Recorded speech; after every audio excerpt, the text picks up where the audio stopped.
Hello' students IKK learn আছামলৈ আপোনালোক সকলোকে আকৌ এবাৰ স্বাগতম জনাইছোঁ। আজি আমি ক্লাছ 9 গাৰ্মেণ্ট ডিজাইনিং ছাবজেক্টৰ লেচন 2ৰ সকলো পাঠভিত্তিক ইম্পৰ্টেণ্ট কুৱেশ্যন আনচাৰ আলোচনা কৰিম। যিসকল ছাত্ৰ ছাত্ৰী ক্লাছ 9ত পঢ়ি আছে তেওঁলোকৰ বাবে এই কুৱেশ্যন আনচাৰসমূহ বিশেষভাৱে সহায়ক হ'ব।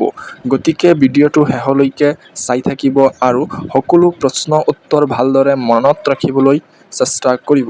তেন্তে আহক আমি ভিডিঅ'টো আৰম্ভ কৰোঁ। প্ৰথম কুৱেশ্যনটো হৈছে নক্সা অঁকা স্কেল কি কি? স্কেলৰ ব্যৱহাৰ সম্পৰ্কে কি জানা লিখা। উত্তৰ: নক্সা অঁকাৰ বাবে ব্যৱহাৰ কৰা স্কেলসমূহ হ'ল 1 নম্বৰ গ্ৰেজুৱেটেড স্কুৱেৰ, 2 নম্বৰ উডেন স্কুৱেৰ, 3 নম্বৰ টেইলৰ আৰ্ট কাৰ্ভ, 4 নম্বৰ কাৰ্ড স্কেল।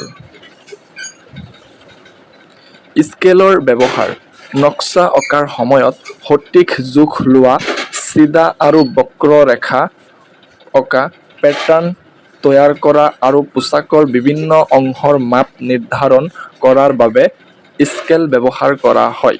স্কেল ব্যৱহাৰ কৰিলে নক্সা নিখুঁত হয় আৰু কাপোৰ কাটিবলৈ সুবিধা হয়। 2 নম্বৰ চমু টোকা লিখা। ক গ্ৰেজুৱেটেড স্কুৱেৰ। উত্তৰ: গ্ৰেজুৱেটেড স্কুৱেৰত ইঞ্চি আৰু চেণ্টিমিটাৰৰ দাগ কটা থাকে। এই স্কেলৰ সহায়ত সঠিকভাৱে জোখ লোৱা আৰু নক্সা অঁকা হয়। পোছাক প্ৰস্তুতকৰণত ইয়াৰ বহুল ব্যৱহাৰ আছে। খ উডেন স্কুৱেৰ। উত্তৰ: উডেন স্কুৱেৰ হৈছে নক্সা অঁকাৰ বাবে ব্যৱহাৰ কৰা এক বিশেষ ধৰণৰ স্কেল। ইয়াৰ সহায়ত বিভিন্ন বক্ৰৰেখা, গোলাকাৰ অংশ আৰু বিশেষ আকৃতি সহজে আঁকিব পাৰি। পোছাকৰ পেটাৰ্ণ তৈয়াৰ কৰোঁতে এই স্কেল যথেষ্ট উপযোগী। গ টেইলৰ আৰ্ট কাৰ্ভ। উত্তৰ: টেইলৰ আৰ্ট কাৰ্ভ হৈছে নক্সা অঁকা আৰু ডিজাইন তৈয়াৰ কৰাৰ বাবে ব্যৱহাৰ কৰা এক বিশেষ সহায়ক সামগ্ৰী। ইয়াৰ সহায়ত বিভিন্ন ধৰণৰ নক্সা অঁকা সঠিকভাৱে আঁকিব পাৰি আৰু পেটাৰ্ণ তৈয়াৰ কৰাত সুবিধা হয়। ঘ কাৰ্ড স্কেল। উত্তৰ: ডাঠ কাগজ বা কাৰ্ডবৰ্ডেৰে তৈয়াৰ কৰা স্কেলক কাৰ্ড স্কেল বোলে। এই স্কেল নক্সা অঁকা আৰু জোখ লোৱাৰ কামত ব্যৱহাৰ কৰা হয়।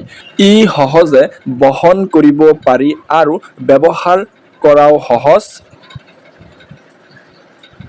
3 নম্বৰ কুৱেশ্যন টেইলৰ চক কি? ইয়াৰ ব্যৱহাৰ সম্পৰ্কে কি জানা লিখা। উত্তৰ: টেইলৰ চক হৈছে কাপোৰত সাময়িকভাৱে দাগ, ৰেখা বা নক্সা আঁকিবলৈ ব্যৱহাৰ কৰা এক বিশেষ ধৰণৰ চক। ইয়াৰ দাগ সহজে আঁতৰাব পাৰি আৰু কাপোৰৰ কোনো ক্ষতি নকৰে।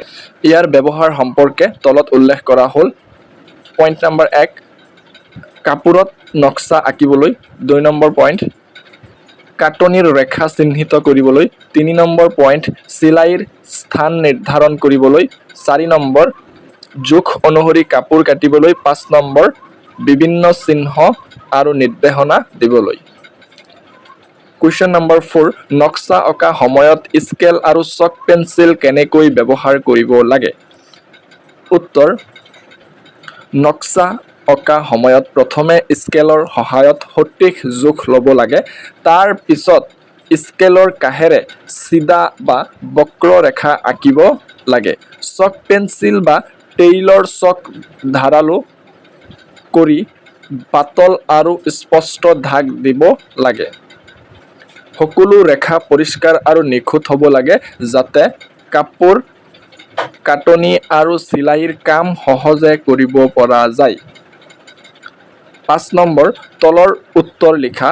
ক নক্সা অঁকা সময়ত চকডালৰ কাষটো কটাৰীৰ কটা ফালৰ দৰে হ'ব লাগে। উত্তৰ: নক্সা অঁকা সময়ত চকডালৰ কাষটো কটাৰীৰ কটা ফালৰ দৰে পাতল আৰু চোকা হ'ব লাগে। তেতিয়াহে কাপোৰত স্পষ্ট আৰু নিখুঁত ৰেখা আঁকিব পৰা যায়।